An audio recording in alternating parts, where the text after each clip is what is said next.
पाकिस्तान के बीच cease fire के बाद आज मोदी कैबिनेट की अहम बैठक होने जा रही है। पीएम मोदी की अध्यक्षता में बैठक होगी। इससे पहले सुबह 11 बजे सुरक्षा से जुड़ी कैबिनेट कमेटी यानी कि सीसीएस की अहम बैठक भी होनी है। माना जा रहा है कि इस बैठक में ऑपरेशन सिंदूर के तहत चल रहे सुरक्षा अभियानों की समीक्षा की जाएगी। सीसीएस बैठक में पीएम मोदी, गृह मंत्री अमित शाह, रक्षा मंत्री राजनाथ सिंह समेत सुरक्षा और खुफिया एजेंसियों से जुड़े अधिकारी भी शामिल हो सकते हैं। इस बैठक में सभी एजेंसियों के इनपुट का आधार पर बड़ा फैसला लिया जा सकता है। आपको बता दें कि पहलगाम हमले के बाद भी सीसीएस की बैठक हुई थी।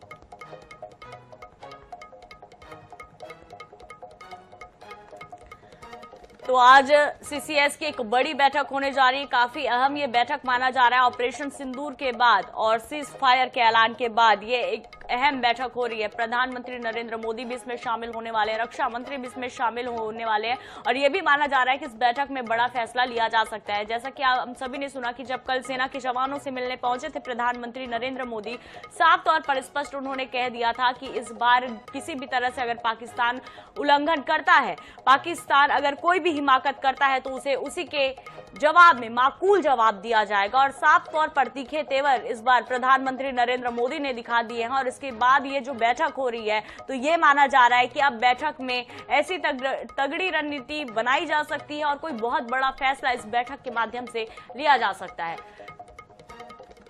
ज्यादा जानकारी के लिए सहयोगी स्पर्श हमारे साथ जुड़े हुए हैं। स्पर्श, जिस तरह से पहलगाम हमला हुआ उसके बाद सीसीएस की एक बड़ी बैठक हुई, ऑपरेशन सिंदूर हो गया, सीज फायर का ऐलान हो गया और आज फिर से ये एक अहम बैठक सीसीएस के साथ होने वाली है। किस तरह से इस बैठक को देखते हैं और क्या लग रहा है किस तरह के बड़े फैसले इस बैठक के जरिए लिया जा सकता है? देखिए, भारत पाकिस्तान के बीच में सीज फायर के ऐलान के बाद ये पहली इस तरह की बैठक होने जा रही है जहां पर केंद्रीय कैबिनेट की बैठक होगी और उसके बाद में कैबिनेट कमेटी ऑन सिक्योरिटी की बैठक होने जा रही है।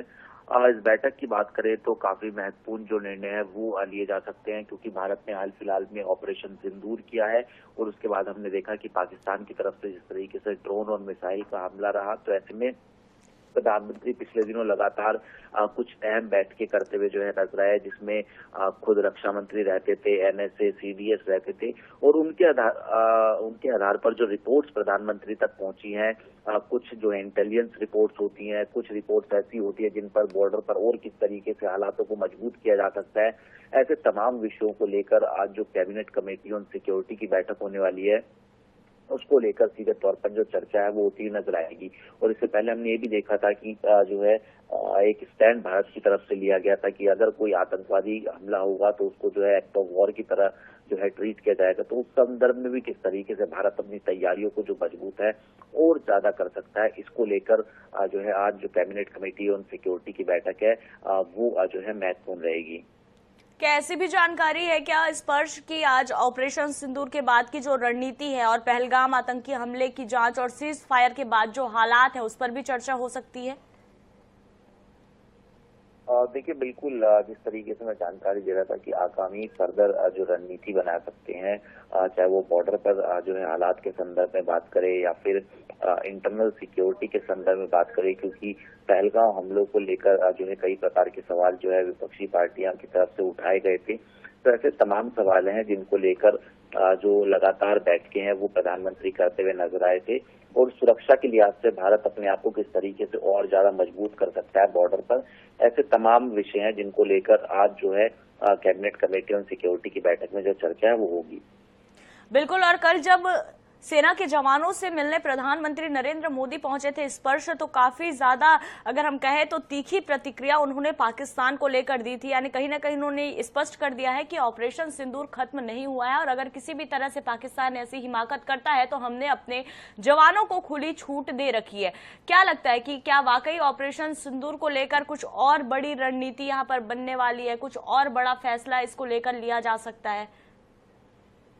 देखिए, बिल्कुल भारत ने अपनी स्थिति जो है वो पूरी तरीके से स्पष्ट की है कि ऑपरेशन सिंदूर अभी खत्म नहीं हुआ। ऑपरेशन सिंदूर जो है कुछ समय के लिए विराम लगाया गया है, लेकिन अगर बॉर्डर पर पाकिस्तान के द्वारा किसी प्रकार से जो हरकत है वो की जाती है, मसलन की सीज फायर के उल्लंघन की बात हो या फिर जो आतंकवादी प्रायोजित होते हैं पाकिस्तान के, वो भारत की सीमा में घुसने की कोशिश करते हैं। कल भी हमने देखा कि जो 3 आतंकी है उनको ढेर सेना की तरफ से जो है कर दिया गया था। तो ऐसे में ऑपरेशन सिंदूर अब भारत के द्वारा लगातार चलाया जाएगा और इन्हीं ऑपरेशन, चाहे ऑपरेशन सिंदूर की बात की जाए, बॉर्डर पर एलओसी की बात की जाए, इंटरनेशनल बॉर्डर की बात की जाए, ऐसे तमाम जगह पर किस तरीके से भारत जो है खुद को और मजबूत कर सकता है, इन तमाम विषयों को लेकर जो सीसीएस की बैठक और जो केंद्रीय मंत्रिमंडल की बैठक होगी उसमें जो निर्णय है वो देखने को मिलते हुए नजर आ सकते हैं। वाकई तो और कई महत्वपूर्ण फैसले भी शायद इस बैठक में लेने की बात कही जा रही है। हालांकि अब 11 बजे जब ये मीटिंग होगी उसके बाद ही पता चल पाएगा कि किस तरह की रणनीति बनाई जा रही है। तमाम जानकारी के लिए बहुत धन्यवाद स्पर्श। और पूरे देश की निगाहें हैं कि ऑपरेशन सिंदूर के बाद अब क्या होगा। आज होने वाली सीसी की मीटिंग में क्या पाकिस्तान पर अगले स्ट्राइक का प्लान बनेगा, ये कौतूहल भी है। और 11 बजे जब मीटिंग होगी और मीटिंग समाप्त होने के बाद जब इसकी ब्रीफिंग दी जाएगी तब जो है वो पिक्चर जो है वो क्लियर हो जाएगी। लेकिन कहीं ना कहीं जिस तरह से इस बार एक्शन मोड में प्रधानमंत्री नरेंद्र मोदी नजर आ रहे हैं, वो साफ तौर पर पाकिस्तान को एक चेतावनी है कि अब देश का जो प्रधानमंत्री है वो शांत बैठने वाला नहीं है। और जब इस लिहाज से भी कि उन्होंने अपनी सेनाओं को स्वतंत्र छूट दे दी है।